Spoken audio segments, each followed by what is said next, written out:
श्रीमद् भागवत गीता के प्रथम अध्याय की शुरुआत होती है कुरुवंश के राजा धृतराष्ट्र और संजय के बीच वार्तालाप से।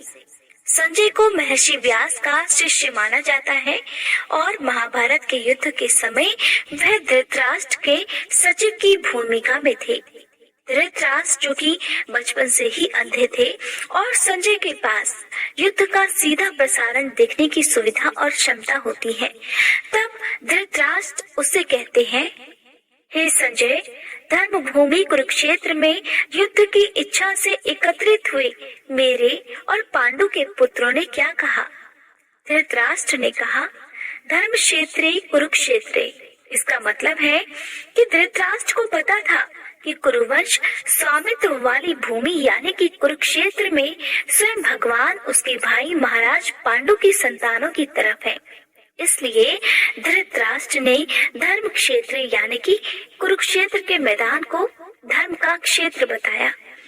धृतराष्ट्र के मुंह से निकले पहले शब्द से ही पता चल जाता है कि यह युद्ध धर्म के लिए लड़ा जा रहा है, जिसमें अधर्मियों का विनाश संभव है, क्योंकि उसके ज्ञान पर पुत्र मोह के कारण अहंकार का पर्दा पड़ा हुआ है।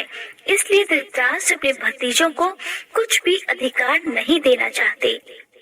इस युद्ध के प्रति धृतराष्ट्र आशंकित हैं, इसलिए संजय से पूछते हैं कि धर्म भूमि कुरुक्षेत्र में युद्ध की इच्छा से एकत्र हुए मेरे और पांडु के पुत्रों ने क्या कहा। इस प्रकार जब कौरव और पांडव अपनी अपनी सेनाओं के साथ महाभारत का युद्ध लड़ने के लिए चले, तब धृतराष्ट्र ने उनसे कहा कि मेरी भी इस युद्ध को देखने की इच्छा है। तब श्री व्यास देव जी ने कहा कि हे राजन, आप इस युद्ध के मैदान में बिना नेत्रों के क्या देख पाओगे? तब राजा धृतराष्ट्र ने कहा कि हे प्रभु जी, देखूंगा नहीं तो श्रवण तो कर ही सकता हूँ। तब व्यास जी ने कहा, हे राजन, तुम्हारे सारथी संजय जो कुछ महाभारत के युद्ध की लीला कुरुक्षेत्र में होगी वो तुम्हें यहाँ बैठे बैठे ही श्रवण करवा देंगे।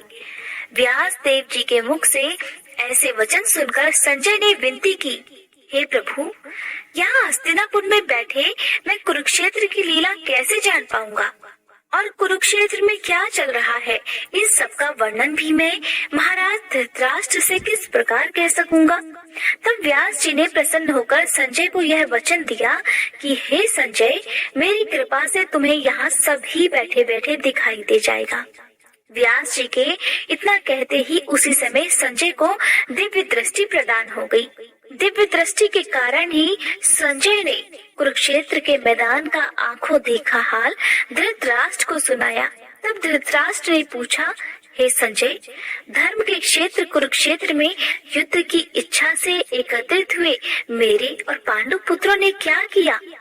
संजय ने कहा, हे महाराज, पांडवों की सेना की व्यूही देखकर दुर्योधन आचार्य द्रोण के समीप जाकर कहने लगे हैं, हे आचार्य, देखिए आपके शिष्य बुद्धिमान पद पुत्र ने पांडवों को बड़ी सेना की कैसे व्यूह रचना की है।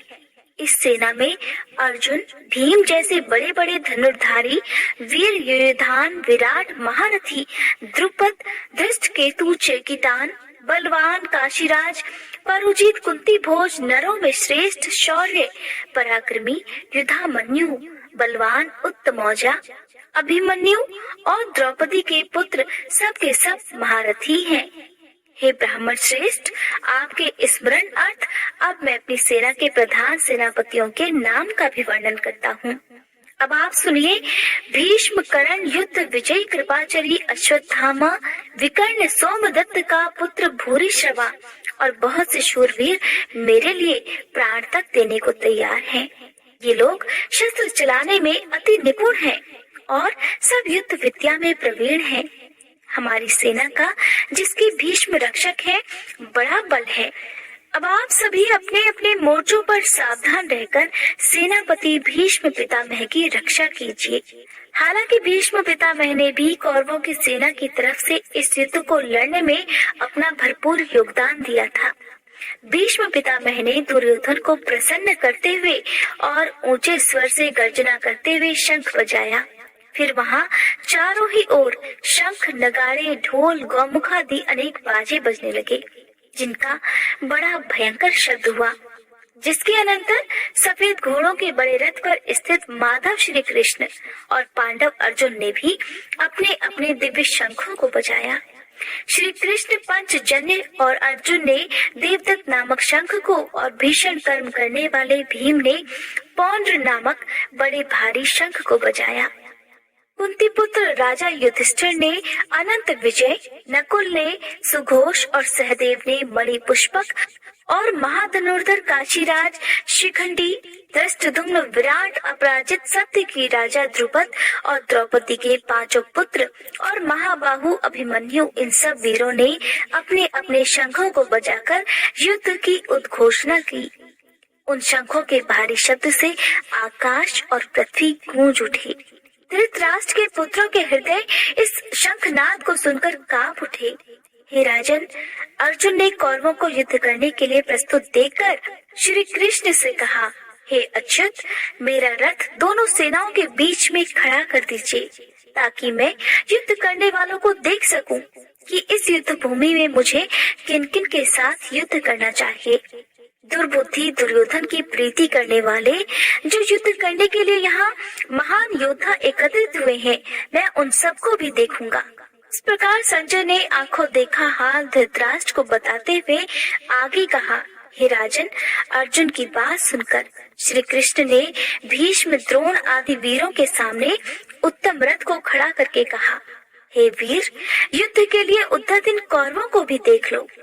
अर्जुन ने चाचा, बाबा, गुरु, मामा, भाई, पुत्र, पौत्र, मित्र, ससुर और स्वजनों को तरह तरह के शस्त्रों से सुसज्जित देखकर अपने ही सब बंधु बांधवों को खड़ा देखा तो परम दयालु होकर और अत्यंत खेद के साथ यह वचन कहे, हे कृष्ण, युद्ध की इच्छा से आए हुए इन अपने बंधु बांधवों को देखकर अब मेरे अंदर युद्ध करने की इच्छा ही नहीं रही।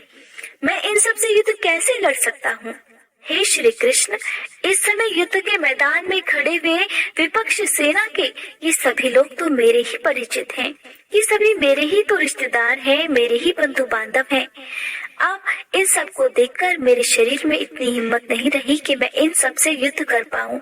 इस प्रकार युद्ध के मैदान में दोनों सेनाओं के बीच खड़े हुए अर्जुन ने भगवान श्री कृष्ण से कहा, हे श्री कृष्ण, मेरा गांडीव मेरे हाथ से गिरा जा रहा है, मेरे शरीर में हिम्मत खत्म हो रही है।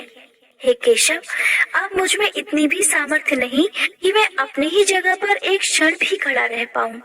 हे कृष्ण, मेरा मन चक्कर खा रहा है और इस युद्ध के मैदान में मैं सारे ही लक्षण उल्टे देख रहा हूँ। इस युद्ध के मैदान में अपनों को ही मारकर मुझे कोई लाभ नहीं होगा। हे माधव, जीत, राज और सुख अब मुझे कुछ नहीं चाहिए।